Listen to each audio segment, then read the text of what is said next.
Well, election officials in Wisconsin tell us that the counties have until November 17th to send in their official election results to the state, and a candidate or political party can't officially file for a recount until all of that happens. So November 17th is the earliest that the Trump campaign will be able to officially request a recount in Wisconsin. And we're told that a recount could take up to 13 days to complete. So we're still a few weeks away from truly knowing the president's chances of flipping the results in Wisconsin.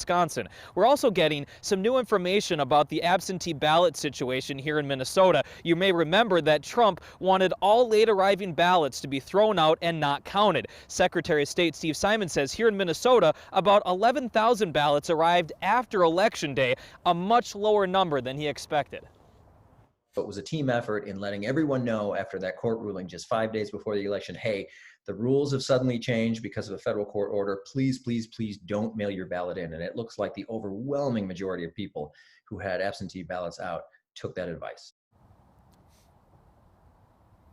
Right now, those ballots are being included in the state's running total, but we're told that they are being set aside in case a candidate or party decides to challenge them. Now, even if the Trump campaign does decide to challenge those 11,000 ballots, he is currently trailing Joe Biden by about 233,000 votes here in Minnesota. So it wouldn't make a difference in the presidential race here in Minnesota, but it could potentially affect some of the local races that are much closer if someone does decide to challenge those ballots in court. Back to you. Gordon, thanks for breaking that down. Chris?